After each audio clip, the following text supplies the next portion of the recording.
అది, అది next step. First అసలా ఎక్కడికొచ్చింది అంటే, సేల్స్ ఫోర్స్ వాడు కొత్తగా ఎవరైనా ఏదైనా తయారు చేయాలనుకుంటే యాప్ ఎక్స్‌చేంజ్ అనేది ఇచ్చాడు. ఎవరు ఏది కావాలంటే అది పెట్టొచ్చు. యాప్ ఎక్స్‌చేంజ్‌లో పెట్టొచ్చు. ఓకే. అలా పెట్టినవన్నీ అబ్జర్వ్ చేస్తుంటాడు సేల్స్ ఫోర్సోడు. చేసి ఏది బావుంది, ఇది బాగా యూజ్ అవుతదనిపిస్తే ఆడి దగ్గరికెళ్లి మాట్లాడి డీల్ సెట్ చేసుకొని అది కొనేస్తా ఉంటాడు. ఓకే. అలా చాలా కొనడానికి ట్రై చేశాడు. ఇప్పుడు సీపీక్యూకి సంబంధించి యాప్టెస్ అనేది ఒక సీపీక్యూ ఉంది. అది సేల్స్‌ఫోర్స్ ప్లాట్‌ఫార్మ్ మీద డెవలప్ చేసిందే. Okay. App exchange product. Steel group అని ఇంకొక సీపీక్యూ ఉంది. ఓకే. ఇంకా చాలా సీపీక్యూలున్నాయి. అందులో యాప్టెస్ నంబర్ 1. ఓకే. అయితే ఈ యాప్టెస్ సీపీక్యూని ఎళ్లి అడిగాడు సేల్స్‌ఫోర్సోడు. ఇచ్చేయి నేను సేల్స్‌ఫోర్స్‌లో కలిపేసుకుంటా అని డబ్బులిస్తానని. వాడు ఒప్పుకోలేదు. నేను అమ్మనన్నాడు. అప్పుడు నంబర్ 1 వోడు కాకపోతే నంబర్ 2 వోడి దగ్గరికెళ్ళాడు. Steel brick. వాడిని అడిగితే వాడిని ఒప్పించి వాడిని బ్రతిమాలి మొత్తానికి వాడిని ఎక్కువ డబ్బులిచ్చి వాడిది కొనేసి దాన్నే సేల్స్ ఫోర్స్ సీపీక్యూ కింద దించేసాడన్నమాట. ఇప్పుడు సేల్స్ ఫోర్స్ వాడు అంటే ఇది వాడి బిజినెస్ స్ట్రాటజీ ఎట్లాంటిదంటే ఇప్పుడు నువ్వు సేల్స్ ఫోర్స్ లైసెన్స్ కోసం $5 పే చేస్తావు అనుకో. ఆ! ఇప్పుడు నువ్వు సేల్స్ ఫోర్స్‌తో పాటు సేల్స్ ఫోర్స్ సీపీక్యూ కూడా తీసుకున్నావనుకో జస్ట్ దాని మీద ఇంకొక $1 పే చేస్తే చాలు $6కి ఇంక్లూడింగ్ సీపీక్యూ ఇచ్చేస్తానంటాడు. అదే నువ్వు విడిగా బయట యాప్టెస్ కొనుక్కోవాలనుకో, వాడేమంటాడు? సేల్స్ ఫోర్స్ $5 నాదొక $4 మొత్తం $9 అవుతదంటాడు వాడు. అప్పుడేమవుతది కస్టమర్‌కి తక్కువ డబ్బుల్లో వస్తుంది. మళ్ళీ వేరే వేరే వాడిని పెట్టుకున్నాననుకో, ఈ సేల్స్ ఫోర్స్ ప్రాబ్లమ్ వస్తాయి. ఈడిని అడగాలి, యాప్టెస్ ప్రాబ్లమ్ వస్తే వాడిని అడగాలి.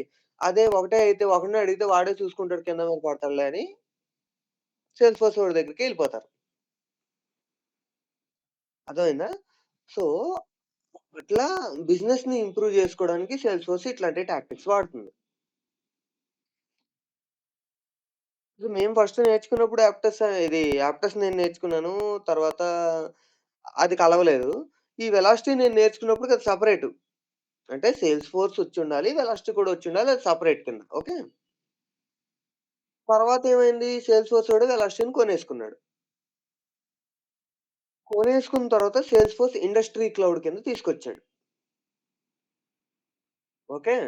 వెలాసిటీ అనేది ఇండస్ట్రీ స్పెసిఫిక్ సొల్యూషన్స్ ప్రొవైడ్ చేయడానికి ఉంది కాబట్టి ఇండస్ట్రీ క్లౌడ్ అని తీసుకొచ్చాడు. అయితే వెలాసిటీ వాడు అప్పటికే అందులో చాలా ఉన్నాయి. అందులో ఏమేమున్నాయి? హెల్త్ కేర్‌కి సెపరేట్‌గా, గవర్నమెంట్‌కి సెపరేట్‌గా ఓకే. ఇన్స్యూరెన్స్‌కి సెపరేట్‌గా, కమ్యూనికేషన్స్‌కి సెపరేట్‌గా ఉన్నాయి వాడి దగ్గర. అయితే దాన్నే వీడేం జేసాడు, దేనికి దానికి సెపరేట్ క్లౌడ్ కింద దించాడు మళ్ళా. అంటే ఫస్ట్ ఉన్నదున్నట్టే యాజ్ ఇట్ ఈస్‌గా తెచ్చుకొని పేరు మార్చాడు. ఏమని? ఓమ్ని స్టూడియో అని.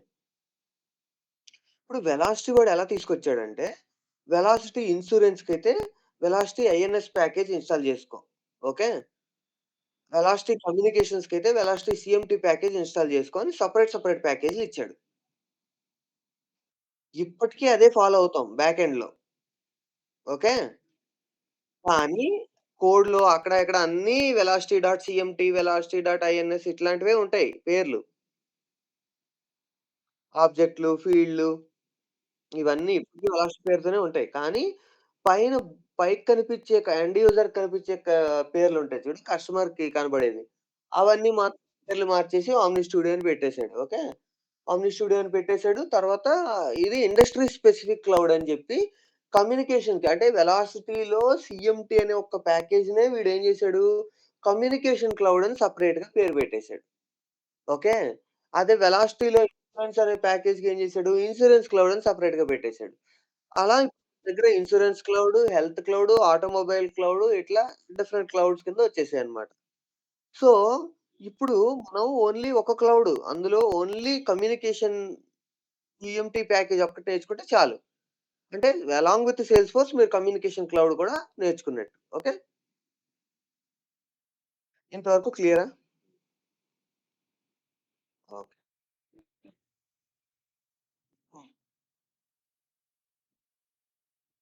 సో, ఇప్పుడు మనం ఏం చేయాలంటే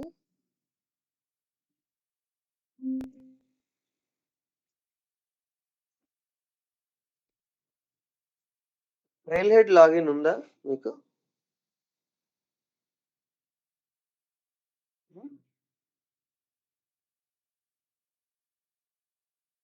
నాకు ట్రైల్ హెడ్ లాగిన్ ఉందా? సరే చూడండి. సరే నా స్క్రీన్ చూడండి ఒకసారి. ఓకే. ఫస్ట్ నేనేం చేశా ట్రైల్‌హెడ్ డాట్ సేల్స్‌ఫోర్స్‌లోకి వెళ్ళా. ఓకే. ఓకే. ట్రైల్‌హెడ్ లాగిన్ అని ఎళ్ళా. ఇక్కడ లాగిన్ మీద గాని, దీని మీద గాని ఎక్కడైనా క్లిక్ చేశా. ఓకే.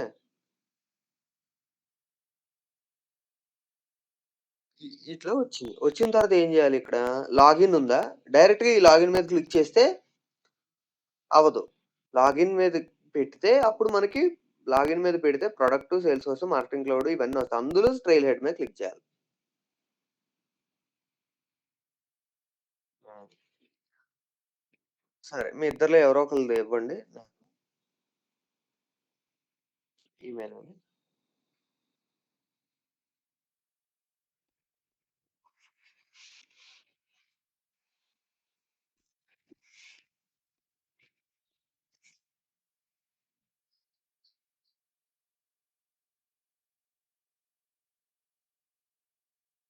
హ్మ్. నీకు ఎస్ఎంఎస్ వచ్చి ఉంటది చూడు.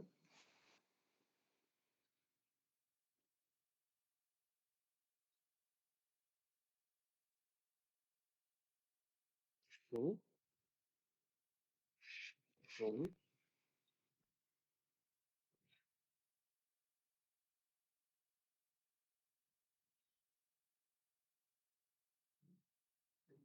యాహ్!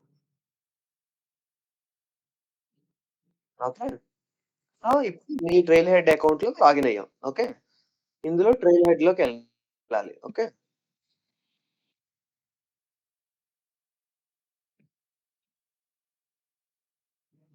ట్రైల్స్.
చాట్ మెసేజ్ ఎక్కడ పంపించొచ్చు? ఓకే.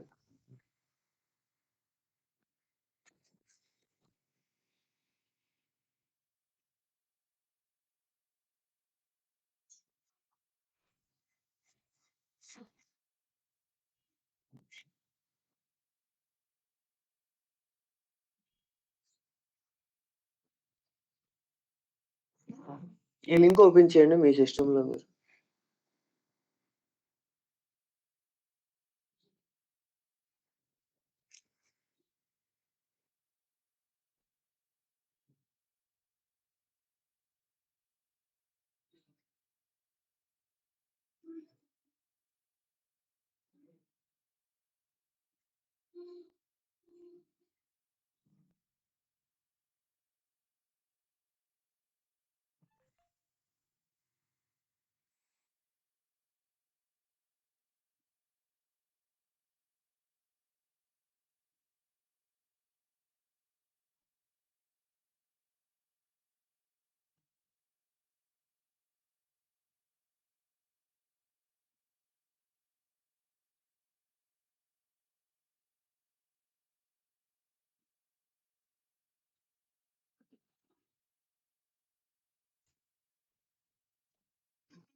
ఓపెన్ చేసారా లింకు?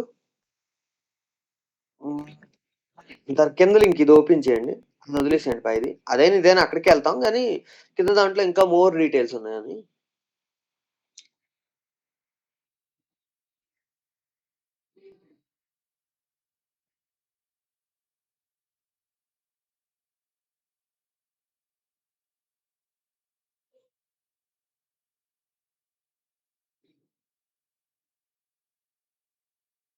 అందులో మళ్ళీ ఆర్కిటెక్చర్‌కెళ్ళండి. ఈ ఈ లింక్ ఇందాకటి లింకే. హ్మ్.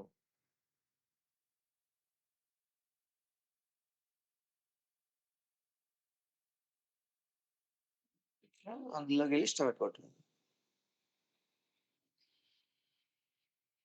గౌతమ్ చేస్తున్నావా? గౌతమ్ చేస్తున్నావా అంటున్నా? ఈ స్క్రీన్‌కొచ్చావా గౌతమ్?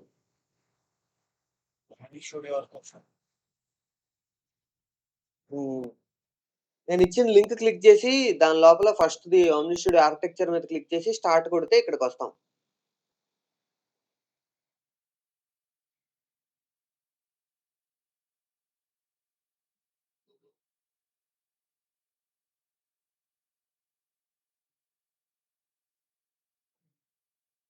ఓకే. ఈ ఓమ్ని స్టూడియో మ్యూట్ చేయి బ్యాక్‌గ్రౌండ్ నాయిస్ వస్తుంది. ఫైన్. ఈ ఓమ్ని స్టూడియో అనేది యాక్చువల్‌గా వెలాసిటీకి పేరు మార్చారు ఓమ్ని స్టూడియో అని. ఓకే. అంతకన్నా ముందే సేల్స్‌ఫోర్స్‌లో ఓమ్ని చానెల్ అని ఇంకొకటుంది. ఓకే. ఓమ్ని చానెల్ వేరు, ఓమ్ని స్టూడియో వేరు. ఫస్ట్ ఆఫ్ ఆల్ ఓమ్ని అంటే ఏంటి తెలుసా? ఓమ్ని అంటే అన్ని వైపులా అని అర్థం. ఓకే. ఓమ్ని అంటే అన్ని వైపులా అని అర్థం. అన్ని వైపుల నుంచి అని. ఓమ్ని ఛానెల్ అంటే అన్ని ఛానెల్స్ నుంచి, అన్ని వైపుల నుంచి, ఎటువైపు నుంచొచ్చినా నేను దాన్ని హ్యాండిల్ చేయగలుగుతాను. డిఫరెంట్ ఛానెల్స్ ఉన్నాయి నాకు అని చెప్పడానికి.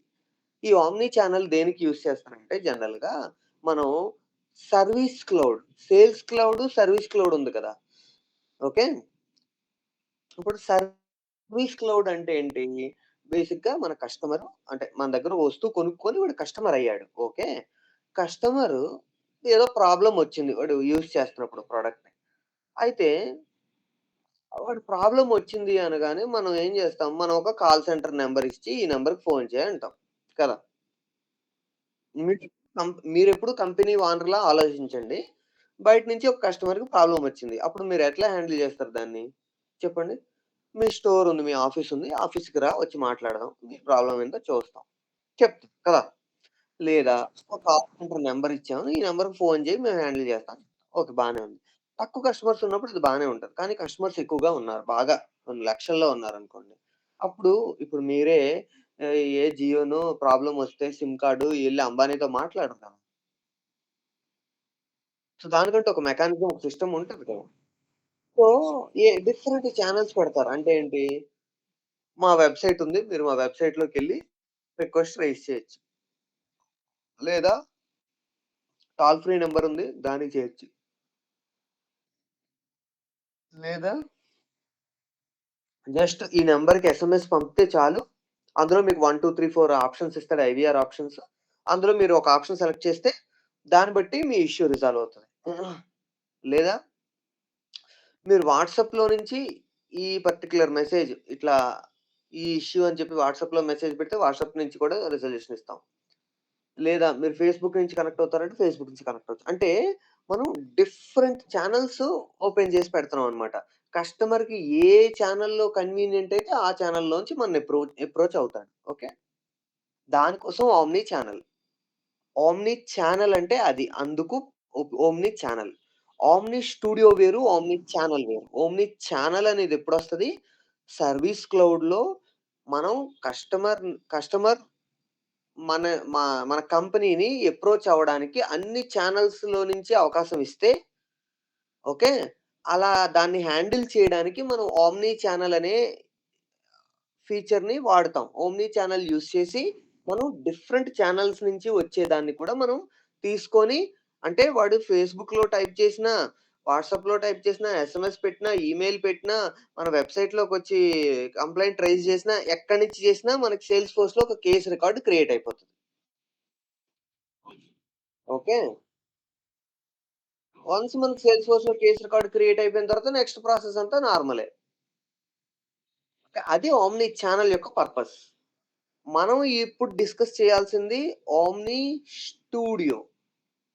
ఓమ్ని స్టూడియో అనేది జస్ట్ ఇట్ ఈస్ ఏ హ్మ్, rename of velocity. Okay.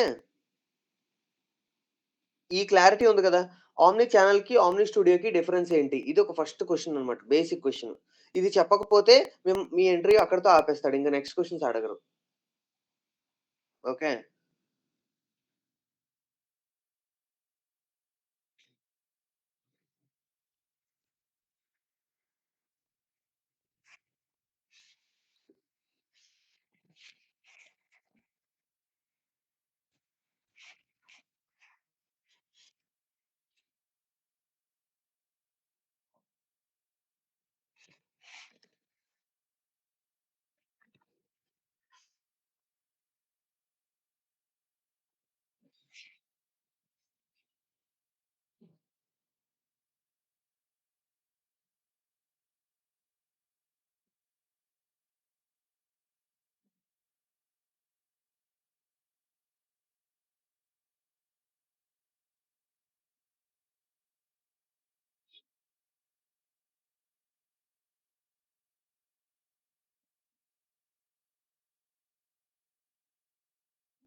Definition ఎక్కడుందా అని చూస్తా.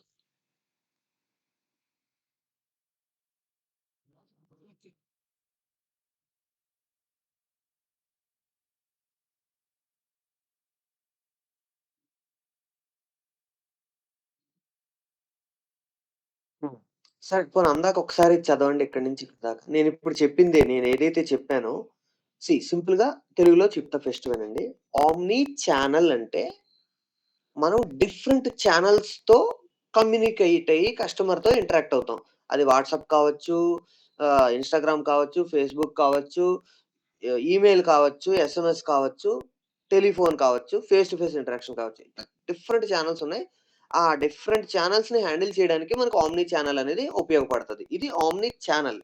ఆమ్ని స్టూడియో అంటే మనకి వెలాసిటీ ప్రొవైడ్ చేసే various services, components, data model ఇవన్నీ కలిపి ఓమ్ని స్టూడియోలో ఉంటాయి. కంప్లీట్ వెలాసిటీకి సంబంధించినవన్నీ ఓమ్ని స్టూడియోలో ఉంటాయి. ఓమ్ని ఛానెల్ అంటే డిఫరెంట్ ఛానెల్స్. ఈ పాయింట్ క్లియర్ అయితే ఒకసారి మీరు ఇది చదవండి. నేను తెలుగులో చెప్పిన దానికి, ఇక్కడ ఉన్నదానికి మీకే అర్థమవుతది. చదవండి ఒకసారి చదువుతాను. ఇది ఓమ్ని ఛానెల్. ఇది ఛానెల్.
క్లారిటీ వచ్చిందా?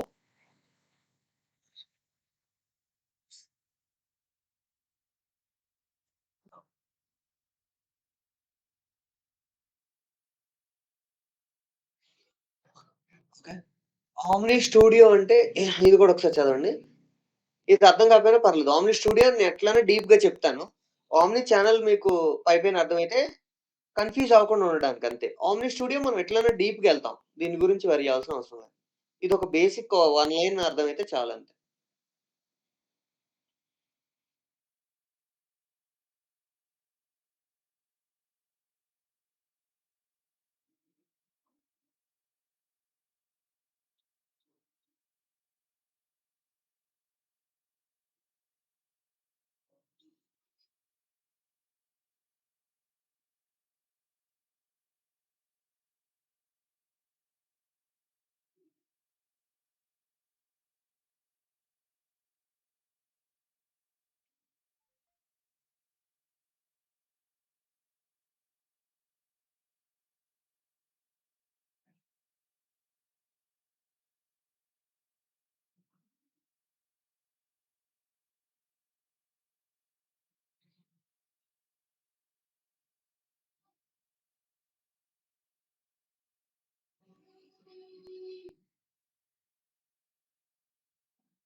హుహు.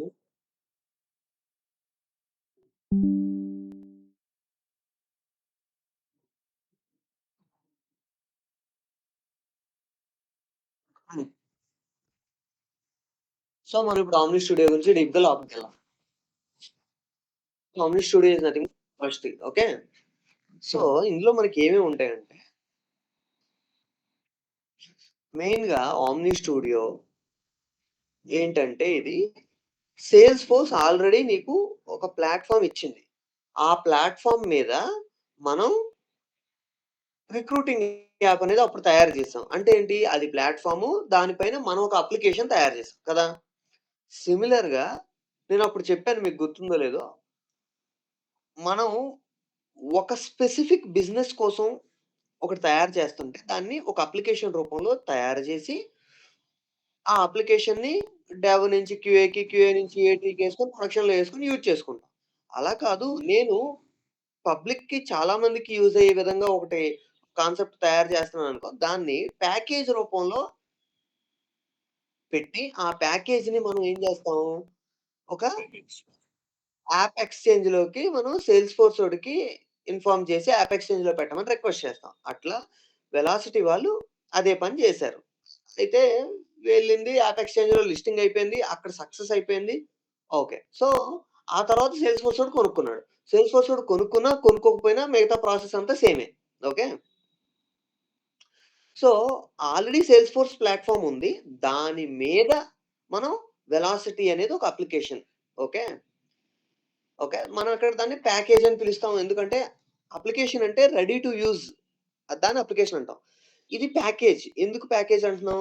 ఇది కూడా రెడీగా వాడేది కాదు. దీన్ని మళ్ళీ మనం దీనిని మనకు నచ్చినట్టు మార్చుకొని అప్పుడు వాడతాం. ఓకే. సేల్స్ ఫోర్సోడు సేల్స్ యాప్ ఇచ్చాడు మనకి. ఓకే. ఆ సేల్స్ యాప్‌తో మనం రెడీమేడ్‌గా ఏ బిజినెస్‌కైంటే ఆ బిజినెస్‌కి వాడేయలేం కదా! అది తీసుకొని మన బిజినెస్‌కి తగ్గట్టు మార్చుకుంటాం. ఓకే. అయితే సేల్స్ యాప్ అనేది జెనరిక్. నువ్వు ఏ బిజినెస్ చెయి. టెలికమ్యూనికేషన్ చెయ్యు, ఇంకొకటి చెయ్యి, ఇన్స్యూరెన్స్ చెయి, దేనికైనా ఒకటే సేల్స్ యాప్. అలా కాకుండా వీడేం చేసాడు, స్పెసిఫిక్‌గా అన్ని టెలికమ్యూనికేషన్ కంపెనీస్‌కి ఒక ప్యాకేజ్ ఇచ్చాడు. అన్ని ఇన్స్యూరెన్స్ కంపెనీలకి ఒక ప్యాకేజ్ ఇచ్చాడు. ఇప్పుడు నీది టెలికమ్యూనికేషను. దాని కోసం నువ్వు వీడి దగ్గర ప్యాకేజ్ తీసుకున్నావు బానే ఉంది. తీసుకున్న వెంటనే వాడేయడానికి లేదు. ఎందుకు? నీది జియో అయితే జియోకి తగ్గట్టుగా దాని కలరు, దాని బ్యాక్‌గ్రౌండు, దాని ఫీచర్స్ దానివన్నీ పెట్టుకుంటావు. లేదు నీది ఎయిర్‌టెల్ అనుకో, దానికి తగ్గట్టుగా మిగతావన్నీ మార్చుకుంటావు. అంతే కదా! సో, సో, మనం ఆ ప్లాట్‌ఫార్మ్ తీసుకున్నాం. దాని మీద ఇంకా చేయాలి. చేయాల్సినవి ఏంటి అనేది ఇప్పుడు చూస్తాం. ఓకే. సో, బేసిక్‌గా మనకి లో ఓమ్ని స్టూడియో అనొచ్చు, వెలాసిటీ అనొచ్చు. ఇక మీదట అంతా మీరు ఓమ్ని స్టూడియోయే అనండి. ఎందుకంటే అంతా ఓమ్ని స్టూడియోనే. ఎవరైనా ఎప్పుడైనా వెలాసిటీ అంటే కూడా అది కొత్తది కాదు. ఇది ఇదే అని సేమే అని మీకు తెలియడం కోసం నేను 2 పేర్లు చెప్పా. ఇక మీదట అంతా మీరు ఓమ్ని స్టూడియో అంటే సరిపోద్ది. ఎందుకంటే పేరు ఆల్రెడీ మార్చేసారు. ఓకే. రైట్. మరి ఇప్పుడు ఈ ఓమ్ని స్టూడియోలో బేసిక్‌గా 3 లేయర్స్ ఉంటాయి. ఈ 3 లేయర్స్ మనం జాగ్రత్తగా నేర్చుకోవాలి. ఈ 3 లేయర్లు నేర్చుకుంటే ఆ లేయర్స్ లోపల ఉండేవి నేర్చుకుంటే చాలు అంతే అయిపోయినట్టే. ఉండేవి 3 లేయర్స్. బయటికి కనిపిచ్చేది డిజిటల్ ఎక్స్‌పీరియన్స్ లేయర్. ఇది మన కంటికి కనిపిస్తది. ఓకే. డిజిటల్ ఎక్స్‌పీరియన్స్ లేయర్‌లో మళ్ళీ 2 కాన్సెప్ట్స్ ఉన్నాయి. ఒకటి flex cards, 2 omni scripts. Flex cards కంటికి కనిపిస్తాయి. ఆమ్ని స్క్రిప్ట్స్ కూడా కంటికి కనిపిస్తాయి. అంటే ఎండ్ యూజర్‌కి ఎవరైతే ఇప్పుడు మనం మీకు సింపుల్‌గా దీన్ని అర్థం అవ్వడానికి ఒక సింపుల్‌గా ముక్క చెప్తా. ఇప్పుడు మీరు ట్రిగ్గర్ రాసారు అనుకుందాం. లేదా ఎపెక్స్ క్లాస్ రాసారనుకుందాం. ఎపెక్స్ క్లాస్ రాసి ఒక ఫంక్షనాలిటీ తయారు చేస్తారు. లేదా ట్రిగ్గర్ రాసి ఒక ఫంక్షనాలిటీ తయారు చేస్తారు. అయితే ఎప్పుడైతే ఈ వాల్యూ అయిందో ఆటోమేటిక్‌గా ఇంకొక ఫీల్డ్ వాల్యూ మారిపోవాలి. లేకపోతే ఆటోమేటిక్‌గా ఒక ఈమెయిల్ వెళ్ళాలి అన్నట్టు మీరు పెట్టుకున్నారనుకోండి. ఎండ్ యూజర్‌కి ఏం కనిపిస్తది? ఆ ఫీల్డ్ మారింది కనిపిస్తది. ఆ ఈమెయిల్ కనిపిస్తది. దాని వెనక మీరు రాసిన ట్రిగ్గర్ కనిపిస్తదా? కనపడదు కదా! ఆ! సో, అట్లా ఎండ్ యూజర్‌కి కనపడేవి ఫ్లెక్స్ కార్డ్స్, ఇంకా ఓమ్ని స్క్రిప్ట్స్. ఓకే. ఎండ్ యూజర్‌కి అవి కనిపిస్తాయి. బ్యాక్‌గ్రౌండ్ ప్రాసెసెస్ వేరే. ఫ్రంట్ ఎండ్ ప్రాసెసెస్ అన్నమాట ఇవి. అంటే ఫోర్‌గ్రౌండ్‌లో కనిపించేవివి. ఓకే. యూజర్‌కి కనపడేవి flex card, omni script. Digital experience లేయర్‌లో మనకి 2 ఫీచర్స్ ఉన్నాయి. ఒకటి ఫ్లెక్స్ కార్డ్, ఓమ్ని స్క్రిప్ట్. ఈ రెండే కనిపిస్తాయి. దాని కిందన సర్వీస్ మేనేజ్మెంట్ లేయర్ ఉంది. అందులో బ్యాక్‌గ్రౌండ్ ప్రాసెసెస్ ఉంటాయి. సర్వీస్ మేనేజ్మెంట్ లేయర్‌లో మనకి 2 ఉన్నాయి మళ్ళా. ఇంటిగ్రేషన్ ప్రొసీజర్స్, డేటా రాప్టర్స్ మొన్నటిదాకా దాని పేరు మార్చారు. డేటా మ్యాపర్స్ అని. డేటా మ్యాపర్స్ అన్నా, డేటా రాప్టర్స్ అన్నా ఒకటే. ఓకే. మొన్నటి దాన్ని డేటా రాప్టర్ అనేవాళ్ళం. ఇప్పుడు దాన్ని డేటా మ్యాపర్ కింద పేరు మార్చాడు. ఓకే. Functionality same. ఓకే. ఎవరైనా మిమ్మల్ని వాట్ ఈస్ డేటా రాప్టర్ అని అడిగినా, వాట్ ఈస్ డేటా మ్యాపర్ అని అడిగినా ఒకటే ఆన్సర్ చెప్తారు. ఓకే. రైట్. ఈ 2 బ్యాక్‌గ్రౌండ్ ప్రాసెసెస్. ఇవి కంటికి కనపడేవి కాదు. అంటే కంటికి కనపడకుండా ఎలా తయారు చేస్తామంటే, తయారు చేసేవాడికి కనిపిస్తాయి. ఎండ్ యూజర్‌కి కనపడవు. అంటే డెవలపర్స్ వీటిని చూస్తారు. వీటి మీద వర్క్ చేస్తారు. కానీ ఎండ్ యూజర్‌కి మాత్రం ఇవి చూపించాల్సిన అవసరం లేదు. ఆ ఫ్రంట్ ఉండే ఫ్లెక్స్ కార్డ్ ఓమ్ని స్క్రిప్ట్‌లు మాత్రమే చూపిస్తాం. Okay. Next developer experience layer. ఈ లేయర్‌లో మనకి ఐడీఎక్స్ బిల్డ్ టూల్ ఇంకా ఐడీఎక్స్ వర్క్ బెంచ్ అని 2 ఉన్నాయి. ఈ ఐడీఎక్స్ బిల్డ్ టూల్ అనేది కమాండ్ ప్రాంప్ట్ టూల్ అన్నమాట. అందులో మీకు విజువల్‌గా ఆహ్, బటన్స్, స్క్రీన్స్, కలర్స్ ఇవేమి ఉండవు. ఐడీఎక్స్ బిల్డ్ టూల్‌లో కమాండ్ ప్రాంప్ట్. ఓన్లీ మీరు ఒక కమాండ్ కొడతారు, పని జరుగుతది. కమాండ్ కొడతారు, పని జరుగుతది. అంతే ఓన్లీ బ్లాక్ అండ్ వైట్ ఉంటది. అదే ఐడీఎక్స్ వర్క్ బెంచ్ అయితే మన ఇప్పుడు చూడండి ఇప్పుడు మీరొక పెన్ డ్రైవ్ పెట్టారు. మీ ల్యాప్‌టాప్‌కి. పెన్ డ్రైవ్‌లో ఉన్నదంతా తీసుకొచ్చి ల్యాప్‌టాప్‌లో సేవ్ చేయొచ్చు. ల్యాప్‌టాప్‌లో తీసుకెళ్ళి పెన్ డ్రైవ్‌లో సేవ్ చేయొచ్చు. అంటే దానికో ఫోల్డర్, దీనికో ఫోల్డర్ ఉంటది. ఇక్కడివక్కడ, అక్కడివిక్కడ పెట్టడానికి యూజ్ అవుతది. ఓకే. అంటే విజువల్‌గా కనిపిస్తది మనకి. అట్లా ఇది ఐడీఎక్స్ బిల్డ్ టూల్ అయితే కమాండ్స్ ఇవ్వాలి. విజువల్‌గా నీకు యూఐ ఉండదు. ఓకే. అదే ఐడీఎక్స్ వర్క్ బెంచ్ అయితే అట్లా యూఐ ఉంటది. అండ్ ఇంకొకటి ఇది ఐడీఎక్స్ వర్క్ బెంచ్ అనేది ఒక డెస్క్‌టాప్ టూల్ అన్నమాట. అంటే దీన్ని మనం డెస్క్‌టాప్‌లో ఇన్‌స్టాల్ చేసుకుంటేనే యూజ్ చేయగలుగుతాం ఐడీఎక్స్ వర్క్ బెంచ్. అయితే ఈ IDX build tool, IDX work bench ఖచ్చితంగా వాడాలా అంటే వాడొచ్చు, వాడకపోవచ్చు. అది మీ ఇష్టం. ఇది ఎందుకు ఉపయోగిస్తారు అంటే బేసిక్‌గా ఇప్పుడు మనకి హ్మ్. ఇప్పుడు సేల్స్ ఫోర్స్‌లో నేను లాస్ట్ క్లాస్‌లో డిస్కస్ చేశాను.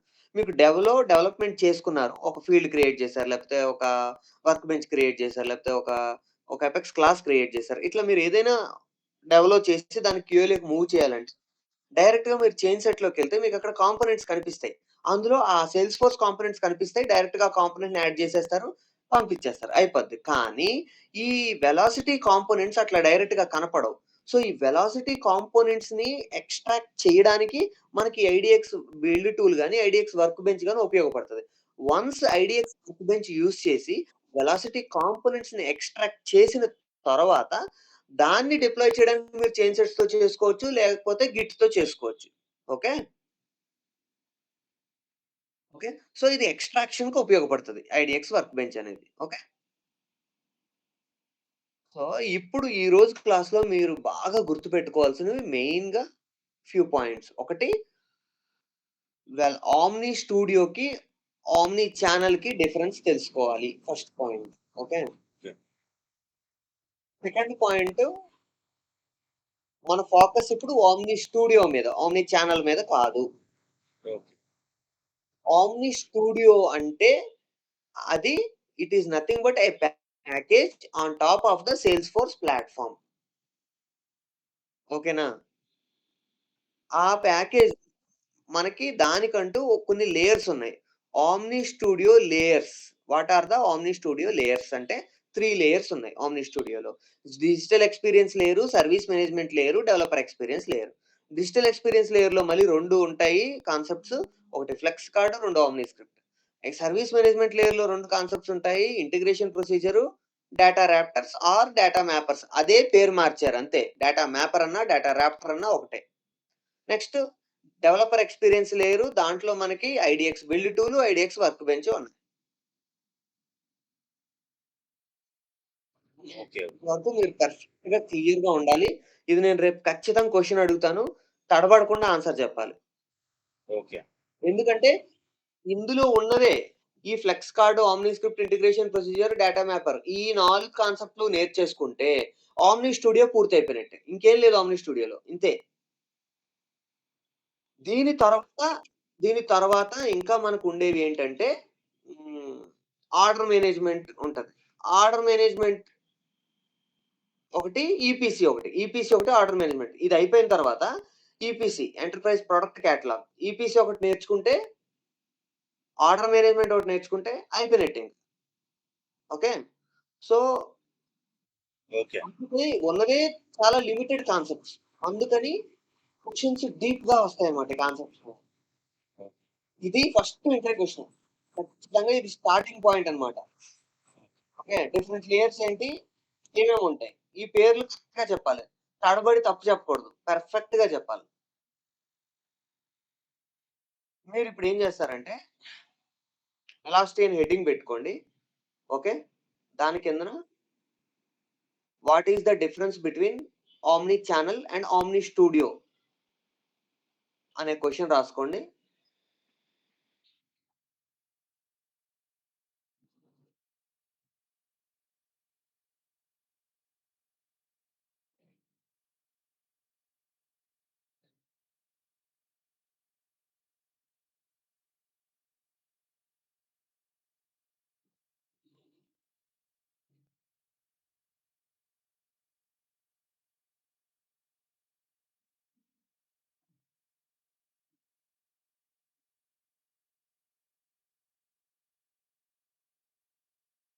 Question రాసారా?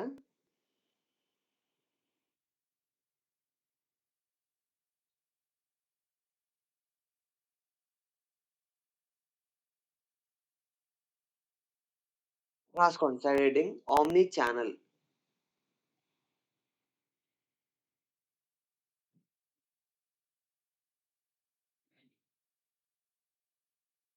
Omni channel side heading పెట్టుకోండి. ఓమ్ని ఛానల్ ఫస్ట్ ఒక లైన్ రాసేసుకొని నెక్స్ట్ ఓమ్ని స్టూడియోలోకి వెళ్ళిపోదాం. Omni channel. ఓకే. పెట్టారా ఓమ్ని ఛానల్ అని? Yes, yes. ఓకే. దాని ఎదురుగా రాయండి.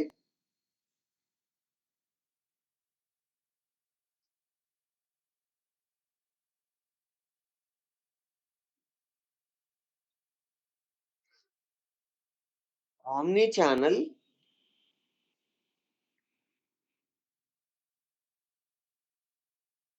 allows the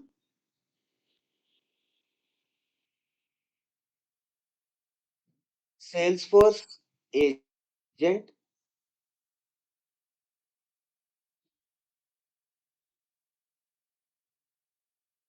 allows the agent agent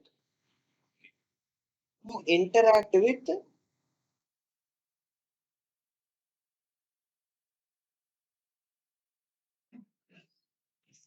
customers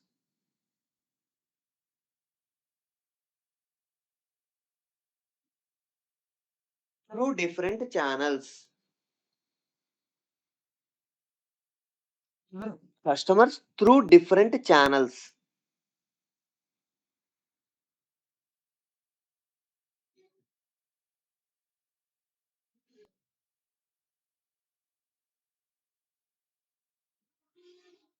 Like like SMS, WhatsApp, email, etc.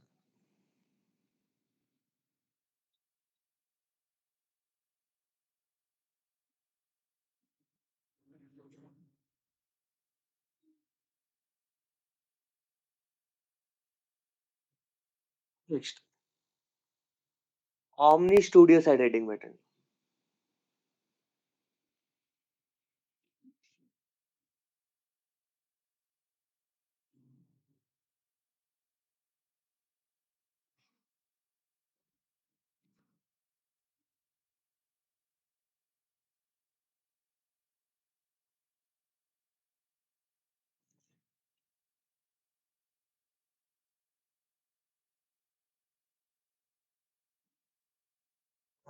చెప్తాను. Omni Studio తీసుకుంది.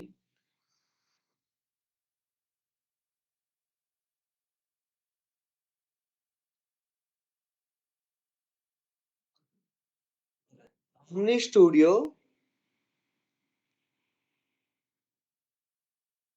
provides industry specific solutions. Industry specific solutions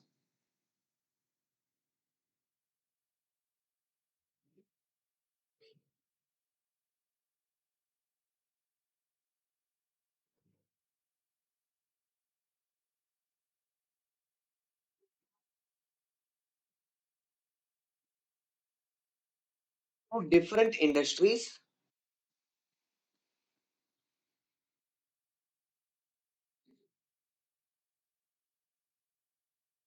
Different industries like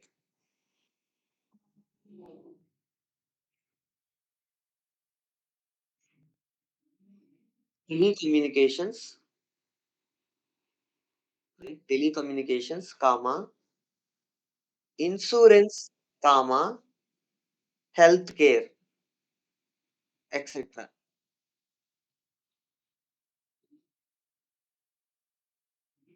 Healthcare.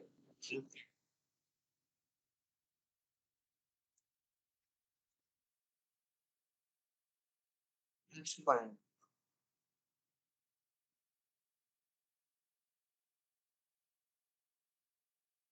Formerly velocity formally velocity, velocity spelling వీఎల్ఓసిఐటీవై. VE రాస్తాం కదా మామూలుగా. ఇక్కడ మాత్రం వీఈటీవీ TY. Okay.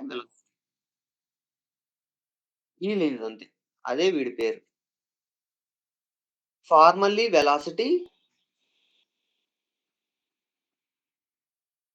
Has been renamed to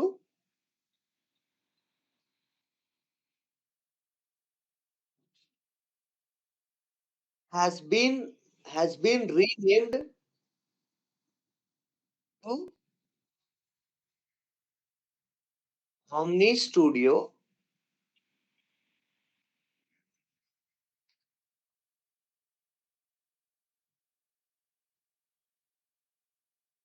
after being merged into Salesforce. After being merged into Salesforce.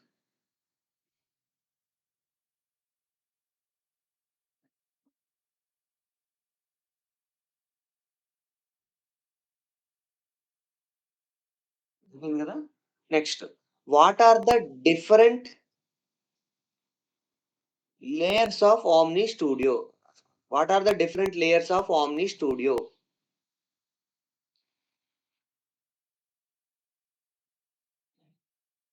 Okay. First 1, 2, 3 ఈ 3 పేర్లు రాయండి. Digital experience layer, service management layer, developer experience layer. 2, 3 అని 3 లైన్‌లో 1, 2, 3 అని ఓన్లీ ఈ పేర్లు రాయండి. తర్వాత ఈ డయాగ్రామ్ మొత్తం ఏసుకోండి.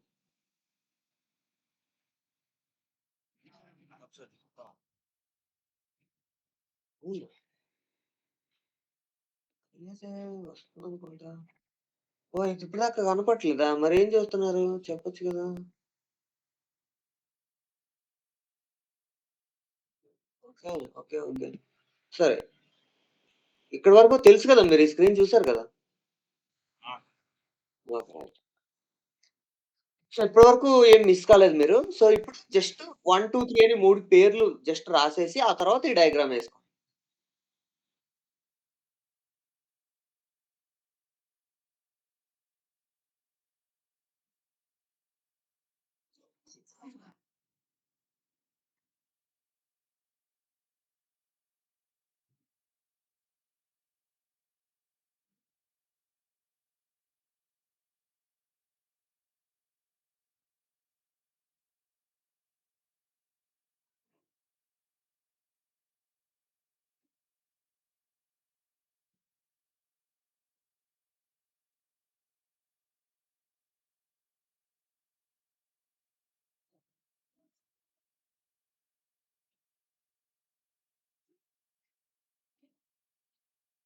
ఈ బొమ్మల కన్నా ఈ పేర్లు ఇంపార్టెంట్. ఓకేనా?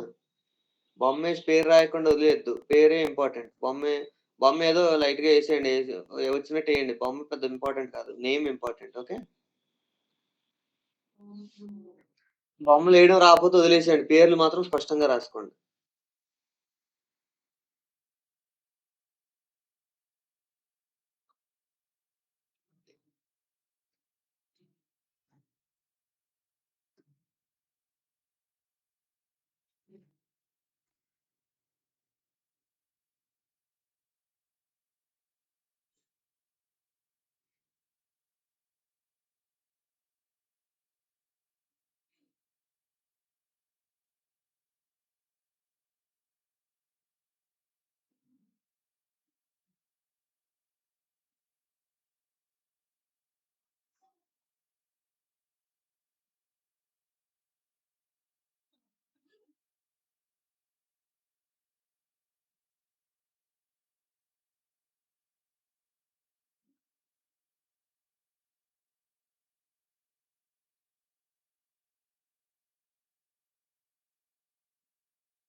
ఓకేనా?